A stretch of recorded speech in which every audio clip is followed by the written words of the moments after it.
하나님의 아들 예수 그리스도의 복음의 시작이라.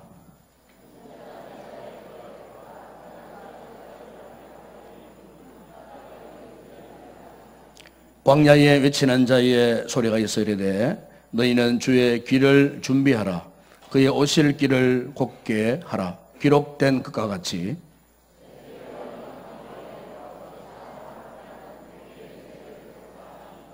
온 유대 지방과 예루살렘 사람이 다 나아가 자기 죄를 자복하고 요단강에서 그에게 세례를 받더라.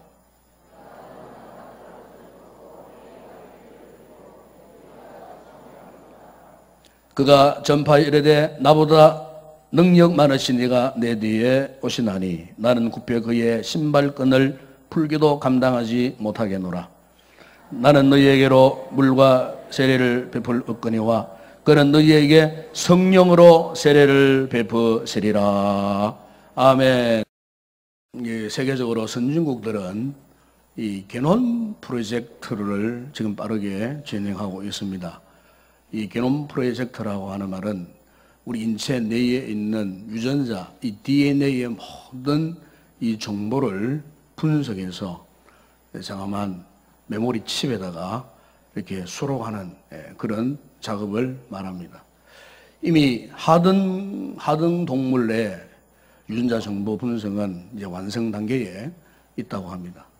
우리 인간에 대한 유전자 분석 역시도 지금 거의 이제 완성 단계에 이제 접어 들어간다고 합니다. 그런데 이제 학자들의 하는 말은 이 동물들에 대한 이 유전자 분석은 확실하게 할 수 있는데 이 인간의 이 유전자 정보를 분명하게 파악하기는 굉장히 힘이 든다고 합니다. 왜냐하면은 우리 인간들에게는 후천적인 그 인자, 후천적인 여러 가지 인자들의 영향을 많이 받기 때문이라는 거죠. 그러니까 동물들에게 없는 이 사람에게는 인격적인 의지가 있습니다. 그리고 그들이 추구하는 어떤 삶의 태도, 삶의 가치, 방법 이런 것들을 사람들은 가지고 살기 때문에 이와 같은 DNA 분석을 통해서 이 사람에 대한 진정한 모습을 그려보는 것은 불가능하다는 겁니다. 아마 이것은 하나님께서 우리 인간에게만 주신 유일한 속성이 아닌가 저는 그렇게 생각합니다. 왜냐하면 우리는 각양각색의 삶의 스타일과 삶의 모습과 삶의 목적과 삶의 가치를 가지고 있고 각양각색의 인성, 인격적인 성품들이 다 다르다는 겁니다. 또 그것들이 우리에게 와닿는 여러 가지 상황들에 따라 갖고 또 다르게 각기 그렇게 반응할 수 있기 때문에 그렇다는 거죠. 그래서 이 사람에게 있어서 진정한 이 사람됨의 이 가치를 이야기할 때 그 가치가 어디에 있느냐 하면은 바로 사람은 흔히 우리가 그런 말 하지 않습니까? 이 사회적 동물이라고 말하지 않습니까? 그래서 이 사람에게서 중요한 것은 이 관계라는 거죠. 관계. 그래서 저 사람이 어떤 관계 속에 살고 있는가? 과연 어떤 관계적 수준에서 살고 있는가? 그래서 이를테면은 아마 여러분 가사 도우미 하는 분들이 있어요. 가사 도우미. 어느 한 가정을 예를 들면은 어느 한 가정에 그 가정의 살림을 책임지고 있는 아내가 있고 그리고 일시적으로 와서 그 가정을 도와주는 가사 도우미가 있다고 한번 생각해 보십시다. 그러면은 그 아내와 가사 이 도우미의 차이가 무엇이냐? 사실 겉으로 하는 일을 보게 되면은 별반 차이 없어요. 이를테면은 밥을 짓고 빨래를 하고 청소를 하고 한 가정의 아내도 그런 일을 하잖아요. 가사 도우미도 와가지고 밥 짓고 반찬하고 빨래하고 어떤 면에서는 가사 도우미가 더 잘 할 수도 있어요. 그러나 가사 도우미가 아무리 일을 잘한다고 해서 그 사람이 그 가정에 아내의 역할까지 할 수 있느냐? 할 수 없다는 거예요. 그 이유가 뭐냐면은 관계적 수준이 다르다는 거죠. 관계 수준이 다르다는 겁니다.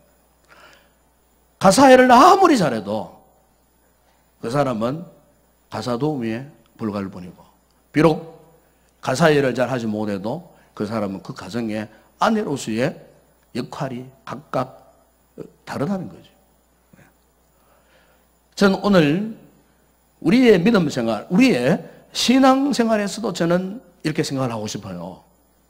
만약 우리가 하나님과의 친밀한 관계적 수준을 회복하지 못한 상태에서 우리가 그냥 단순히 교회 일을 하고 봉사하는 일에만 치중한다면은 그것은 절대로 하나님과의 영적인 온전한 관계 속에 들어갈 수가 없다는 거죠.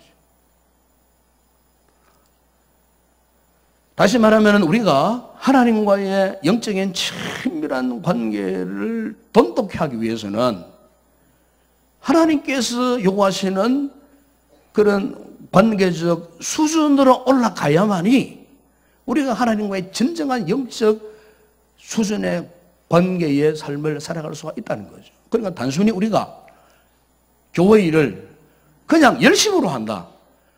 봉사를 그냥 열심으로 한다. 그냥 봉사를 많이 한다.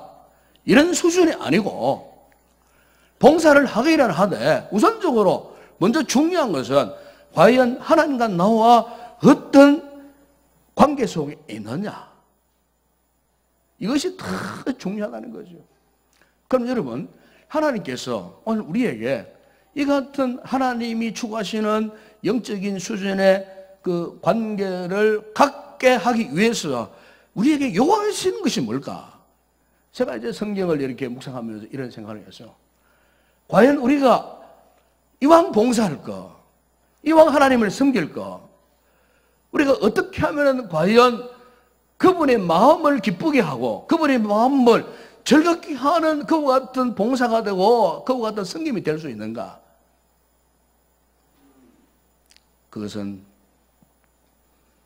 우리의 봉사나 우리의 섬김 가운데 충성과 진실이 반드시 담겨 있어야 됩니다. 충성과 진실이 있어야 됩니다. 이 충성이라는 말은 이 헬라 말에 이 피스티스라고 하는 단어를 씁니다. 이 피스티스라고 하는 단어는 여러 가지 복합적인 의미가 있습니다.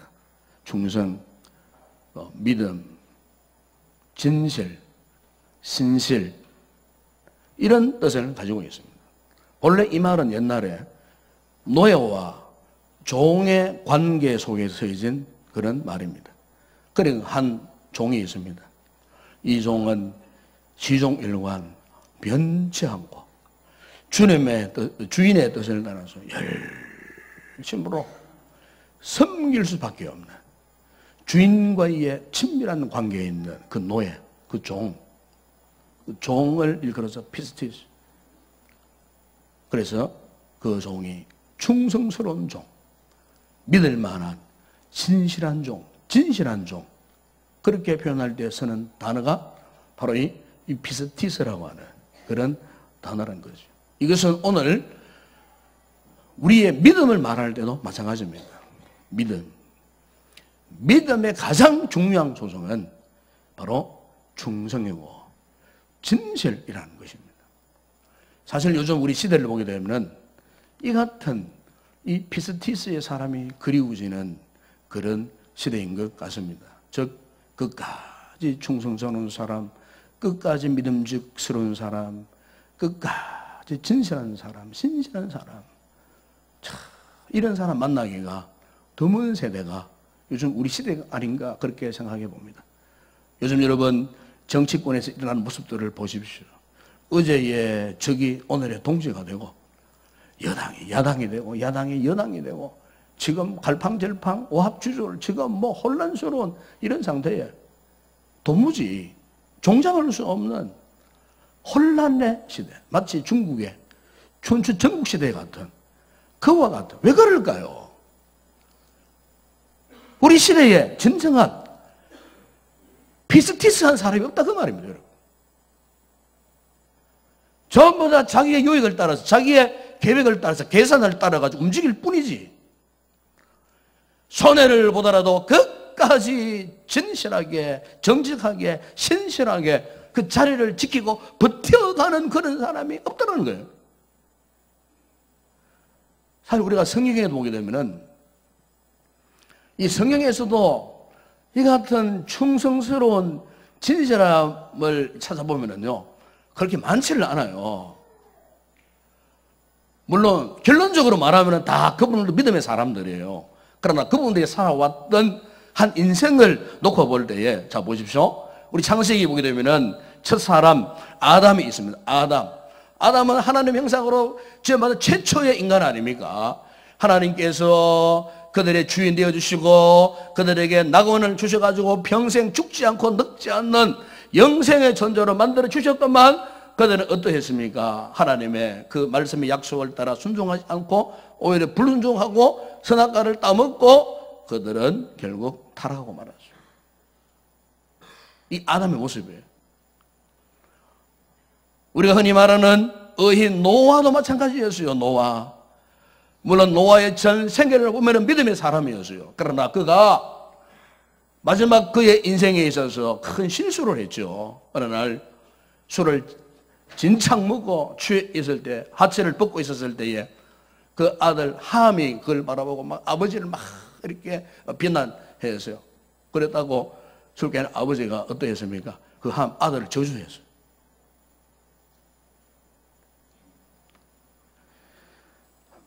여러분, 믿음의 조상 아브라함 마찬가지입니다. 아브라함도 얼마나 실수가 많았습니까, 여러분? 친구라는 별명까지 얻은 아브라함도 약속의 땅 가나안이 기근이 들자 애굽으로 내려갔고 자기 아내를 누이라고 속이다가 이방 왕에게 수치를 당했던 그와 같은 모습. 여러분, 다윗 역시 마찬가지입니다. 다윗, 그는 일생일 때 돌이킬 수 없는 사건, 바세바 사건 때문에 한평생 그 피의 대가를 치르기만 하는 그와 같은 모습. 여러분, 우리가 성경을 이렇게 읽어봐도 시종 일관 그까지 충성스러웠던 사람 별로 없어요. 그러나 오늘 본문에 보시면은 이들과는 달리 비록 짧은 인생이었지만 충성과 진실함으로 살았던 한 사람이 나오는데 바로 그가 누구냐면은 세례 요한입니다. 세례 요한. 이 세례 요한은 유명한 인물은 아니었습니다. 이사야처럼 왕궁에 출입할 수 있는 권세 있는 선지자도 아니었고 모세나 여호수아처럼 위대한 영적 지도자도 아니었고 누가복음 1장 39절에 보시면은 그의 주변 지명에도 잘 알려지지 않는 산골이에요. 산골 출신, 두메산골 출신입니다. 두메산골 유대의 한 동네 출신. 오늘 본문에 보시면은 광야에서 살면서 낙타 덫을 입고 가죽띠를 띠고 메뚜기와 석청을 먹고, 우리가 현대적으로 보면 이 사람 참 건강한 것은 다 먹었네. 예? 여러분, 낙타 트롯, 낙타 한 마리가 지금 현재도 한 마리 그게 2천만 원입니다. 2천만 원 이상 된다며. 그러니까 그 값비싼 낙타 트롯 옷을 입고 있으니까 하다못해 낙타 뭡니까? 텍스, 낙타 텍스 입고, 낙타 모피코트 입고 있는. 여러분, 메뚜기 석청이 이거는 토종꿀을 말하죠. 토종꿀. 건강식품 아닙니까? 여러분, 요즘으로 표현하면. 그러니까 낙타 털을 걸치고 건강식품, 토종꿀도 먹고 메뚜기도 참 먹고 이렇게 또 더군다나 광야에서 자유롭게 아주 전형적인 생활을 하는 이런 모습. 사실 우리가요, 이 세례 요한이 현대인들이 생각하는 그런 삶이 절대 아니었다는 겁니다. 왜냐하면 그 당시에 종교 지도자들, 바리새인들이나 제사장들이나 이런 사람들은 그들이 입고 있는 옷이 이미 화찬란했습니다. 그러니까 그 시대를 들어가 보면은 그 시대에 광야에서 살고 그리고 낙타 트롯을 입고 그리고 메뚜기가 석청을 잡아먹는 이 수준은 그 당시에 최고로 잘 사는 사람하고는 비교가 안 될 정도로 그야말로 요즘으로 표현하면은 극히 가난한 상태. 그래서 이 세례 요한은 청변한 삶을 살았고 금욕 생활을 했다고 학자들은 그렇게 이야기합니다. 유대인들 종파 가운데는 세 종파가 있습니다. 에세네파, 바리새파, 사두개파가 있어요. 그런데 이 에세네파는 운동 생활을 하면서 경건주의적인 삶을 살았던 사람들을 이 에세네파라고 합니다. 그런데 학자들이 말하기를 세례 요한이 바로 이 에세네파 출신 사람이었다는 거죠. 그렇기 때문에 그는 경건한 사람이었다는 겁니다. 경건 생활하는 그런 사람이었다는 겁니다. 실제로 누가복음 1장에 보게 되면 이 세례 요한의 부모는 경건하고 거룩한 부모님들이었어요. 그의 아버지 사가랴는 아비야 반데르의 제사장이었어요. 그의 어머니 엘리사벳은 본래 수태를 하지 못했어요. 불임 여성이었어요. 불임 여성이었는데 천사가 나타나서 마치 예수님이 태어나기 전에 마리아에게 현몽하여서 예수님이 태어났던 것처럼 역시 그의 어머니 엘리사벳에게 천사가 나타나갖고 아들을 가질 것이다. 그런데 약속대로 낳은 아들이 누구냐면은 바로 이 세례 요한입니다. 이 세례 요한은 예수님보다 6개월 먼저 태어난 그런 사람이었어요. 그러니까 이 세례 요한은 잉태할 때부터 나고 자라기까지 이 같은 영적인 환경 속에서 그가 성장했던 사람이었다는 것입니다. 그런 그가 지금 어디에서 무엇을 합니까? 광야에서 외치는 자의 소리가 되었다고 하는 겁니다. 그러니까 광야에서 많은 사람들에게 하나님 나라를 선포하는, 그러다가 마가복음 6장에 보게 되면은 분봉왕 헤롯의 동생 빌립의 아내 헤로디아에 의해서 마침내 참수형을 당합니다. 참수. 그의 목이 잘려가지고 춤추는 헤로디아의 아내의 소반에 당겨가지고 들어올 비참한 마지막 최후를 하는 너무나도 참 불행한 인생, 바로 그 인생이 세례 요한의 삶이었습니다. 그런데 여러분, 우리 주님께서 이 같은 세례 요한의 삶에 대해서 어떻게 말씀하셨는가? 여러분, 마태복음 11장 11절에 보시면 주님께서 이렇게 말씀했습니다. 내가 진실로 너에게 말하노니 여자가 낳은 자 중에 세례 요한보다 큰 이가 일어남이 없도다. 그랬습니다. 여자들이 낳은 자녀들 가운데 세례 요한보다 큰 사람이 없었다고 이렇게 말씀합니다. 요한복음 5장 35절에 보시면은 세례 요한을 가리켜서 요한은 켜서 비추이는 등불이라 그랬습니다. 등불이라. 그러니까 여러분, 우리가 이 말씀들을 통해서 이 세례 요한의 이 삶의 특징은 청빈하고 가난하고 그러면서도 경건한 삶을 살았어요. 그런데 주님께서 어떻게 이 세례 요한을 이토록 크게 칭찬하셨는가? 그의 삶의 특징 가운데 중요한 것이 뭐냐면 바로 그것이 충성과 진실한 사람이었다는 것입니다. 여러분, 오늘 본문 3절에 보시면은 세례 요한이 그래서 말씀합니다. 광야에서 외치는 자의 소리가 있었다고 말씀하지 않았습니까? 그러니까 세례 요한은 광야에서 하나님께로부터 받은 이 사명을 내서 충성했다는 거죠. 이 사명을 감당함에 있어서 그는 열심을 다해서 최선을 다해서 그에게 주어진 이 사명을 감당했다는 거죠. 그의 사명은 무엇입니까? 광야에서 말씀을 선포하는 겁니다. 400년 동안 선지자가 없어서 나라 잃고 방황하는 그 이스라엘 백성들에게 말라기 선지자 이후에 처음으로 등장한 선지자가 바로 이 세례 요한이거든요. 이 세례 요한이 정치적으로 종교적으로 참으로 힘들고 어려운 난국시대에 살고 있는 이스라엘 백성들을 향하여서 그가 광야에 다니면서 절망하는 그 이스라엘 백성들에게 메시지를 선포했는데 그 메시지에 두 가지 중요한 요소가 있어요. 그게 뭐냐면은 심판과 회개를 그가 선포했어요.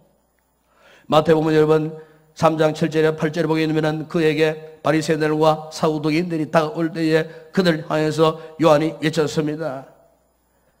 독사의 자식들아, 누가 너희를 가르쳐 임박한 진노를 피하라 하느냐?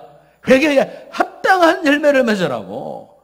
광야에서 다니면서 온 사방에 몰려드는 사람들에게 회개하라고, 그리고 그들에게 회개의 세례를 베풀었던 사람이 바로 이 세례 요한입니다. 여러분, 그 당시에 이렇게 사도개인들이나 바리새인들에게 독사의 자식들아 하나님의 심판을 선포하고 그들의 회개를 촉구하는 것은 보통 영한 힘든 일이 아니에요. 왜냐하면 그 당시에는요, 이 사도개인들과 바리새인들이 종교적으로 정치적으로 완전 장악을 하고 있던 그런 시대였어요. 잘못 말하면 지도세도 모르게 처형당할 수밖에 없는 그런 상황 속에서도 이 세례 요한은 생명을 불사하고 하나님 맡은 바 사명을 위해서 하나님의 심판을 선포하고 그리고 회개를 촉구하는 그와 같은 사명을 그가 감당을 하고 있었다는 것입니다. 여러분, 이것은 하나님의 사명에 대한 충성스러움이 없으면 도저히 그것은 감당할 수가 없는 것입니다. 하나님의 진리에 대한 진정한 마음을 품지 않으면 절대로 이와 같은 사명을 감당할 수가 없다는 것입니다. 그래서 예수님께서 요한복음 5장 35절에서 요한을 그렇게 사는 말씀이 요한은 켜서 비추이는 등불이라. 그걸 등불이라 그랬어요. 여자가 낳은 자 중에 세례요한보다 큰 자가 일어남이 없도다라고. 그렇게 우리 주님께서 그를 향해서 극찬했던 모습을 우리가 성경을 통해서 볼 수가 있습니다. 그것은 바로 무엇 때문입니까? 그에 있는 충성심 때문입니다. 진실함 때문에 그렇습니다. 산 여러분, 오늘 우리의 믿음 생활에 있어서 우리가 어떻게 하면 주님을 기쁘시게 할 수 있겠습니까? 어떻게 하면 우리가 주님의 마음을 시원하게 할 수가 있겠습니까? 우리 또한 이 세례 요한처럼 충성하면 이런 사람이 될 줄로 믿습니다. 진실하면 주님이 기뻐하시는 사람이 될 수가 있습니다. 잠언 25장 13절에 보시면 거기에 이런 말씀이 있습니다. 충성된 사자는 그를 보낸 이에게 마치 추수하는 날에 얼음 냉수 같아서 너희 그 주인의 마음을 시원하게 하느니라. 이 말씀을 한번 묵상하고 상상을 해보세요. 뜨겁고 띠약빛 아래에 지금 주인과 그리고 종들이 일을 하고 있습니다. 곡식을 추수하고 있습니다. 얼마나 힘들겠습니까? 띠약빛 아래에 한참 일하다 보니까 땀이 쏟아지고 그리고 목이 타들어가는 갈증 속에서 모두가 지쳐버렸습니다. 어쩔 줄 몰라하는데 한 종이 벌떡 일어나더니 산 안으로 막 뛰어내려갑니다. 아, 저놈이 힘들고 어려우니까 도망치는구나. 줄을 향을 치는구나. 주인이 그렇게 생각하고 있었어요. 그런데 한참 후에 되니까 도망갔던 그 종이요, 양손에 무엇을 들고 뛰어 올라오는 거예요. 그것도 땀을 뻘뻘뻘 흘리면서 양손에 뭐가 있느냐 하면 시원한 얼음 생수를 들고 뛰어 올라오는 거예요. 올라와가지고는 제일 먼저 주인에게 그 생수를 갖다 바치는 거예요. 여러분 한번 상상해 보세요. 주인이 지금 목이 말라 갈증이 나서 죽을 지경인데 종이 뛰어내려가가지고 고통도 마다 않고 생수를 구해와가지고 주인에게 제일 먼저 갖다 바쳤을 때 그 생수를 마시는 그 주인의 마음, 주인의 심정이 어떻겠어요? 그것을 일컬어서 그 주인의 마음을 시원하게 하느니라. 누구 때문에요? 충성된 자 때문에 주인의 마음이 시원함을 잊게 되었다는 말씀입니다. 우리가 사무엘하 23장에 보시면은 다윗이 한참 지금 블레셋과 전쟁을 하고 있었습니다. 이 블레셋 군대들은 사기가 충청했습니다. 반도 이스라엘 백성들은 사기가 떨어져가지고 도망가는 일에만 급급해했습니다. 이미 베들레헴도 적의 수하에 들어가 버렸습니다. 적의 요새가 되어버리고 말았습니다. 이런 상황 속에서 다윗이 너무나 지쳤어.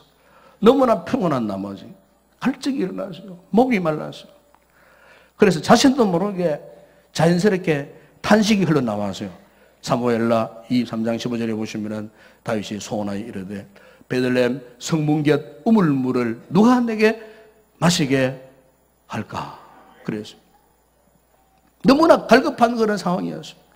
그런데 다윗이 이 갈급함을 알아채는 새 용사가요, 자원해가지고 지금 베들레헴이 적의 수중에 들어가 있지만은 이 새 용사가 생명을 걸고 블레셋 사람의 지역을 뚫고 들어가가지고 베들레헴 성문 곁에 우물물을 퍼가지고 다시 돌아와서는 다윗에게 가지고 왔어요. 여러분, 이때 다윗이 어떠했는지 아십니까? 사무엘하 23장 17절에 보시면은 그가 이 같은 충성스러운 종들을 바라보면서 하나님께 기도했어요. 하나님께 기도가 나왔어요. 여호와여, 내가 나를 위하여 결단코 이런 일을 하지 아니하리이다. 이는 목숨을 걸고 갔던 사람들의 피가 아니니까 하고 마시기를 절개하지 아니하리라. 성경 그렇게 말씀합니다. 한마디로 여러분, 생명 걸고 적천에 들어가서 이 새 용사가 생수를 떠왔을 때에 갖다 바쳤을 때에 비록 마시지는 않았어요. 마시지는 않았지만은 나에게 이와 같은 충성스러운 용사들이 있구나. 이건 하나만으로 모든 갈증이 사라져버린 거예요. 모든 고통이 사라져버린 거예요. 그리고 다시 용기 백패해서 이 새 용사를 앞세워서 전장을 해가지고 블레셋 대군을 물리치는 장면이 거기에서 우리가 볼 수가 있어요. 충성스러운 자들이 있었을 때에 이렇게 다윗의 군대가 용맹을 떨치고 이 힘을 계기로 위대한 승리를 쟁취했던 그와 같은 모습을 거기에서 볼 수 있다는 거죠. 어떤 성도가 꿈을 꾸었답니다. 꿈을 꿨는데 이제 꿈속에 자신과 함께 또 다른 사람을 주님께서 부르시더랍니다. 그래서 그 앞에 가니까 주님께서 그들에게 무게가 똑같은 십자가 하나씩을 이제 주시더랍니다. 그리고는 내가 있는 그것으로 십자가를 가지고 오너라, 그렇게 말씀하셨답니다. 그러자 이제 한 사람은 십자가를 지고 가는데요, 아주 가뿐하게 십자가를 메고 가더랍니다. 그런데 이 꿈을 꾸고 있는 당사자 자신은 그 십자가를 정오니까 너무나 무거운 거예요. 너무나 힘들었어. 그래서 힘들게 메고 가는데 한 사람은 벌써 도착을 해가지고 주님 앞에 십자가를 이제 메고 가더랍니다. 자기는 너무너무 힘들었어요. 그래서 하루 늦게 이제 도착을 했어요. 그런데 이 사람이 늦게 도착하고서는 그 십자가를 예수님 발 앞에 내동댕이를 칩니다. 그러면 하나님이 예수님, 저 사람의 십자가는 가벼운 십자가를 주시면서 왜 나에게는 이렇게 무거운 십자가를 주셨느냐고. 그래서 내가 늦었다고. 그래서 넋두리를 부리고 불평을 했어요. 그래서 주님이 이 광경을 보시면서 그 사람에게 이렇게 말씀을 하더랍니다. 얘야, 십자가의 무게는 둘 다 똑같았단다.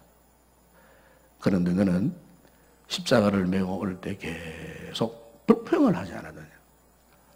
이 십자가는 불평할 때마다 그때마다 그 무게가 더 늘어나는 것이란다. 저 사람은 같은 무게의 십자가지만 십자가를 지고 즐거운 마음으로 최선을 다해서 충성을 했기 때문에 그때마다 무게가 줄어들어서 그런 거란다. 그래서 저 사람은 쉽게 십자가를 메고 너는 무겁게 십자가를 메고 온 것이란다. 여러분, 아주 의미 있는 이야기 아닙니까? 제가 전에 읽었던 책 가운데 오스왈드 챔버스가 쓴 책 가운데 주님은 나의 최고봉이라는 책이 있습니다.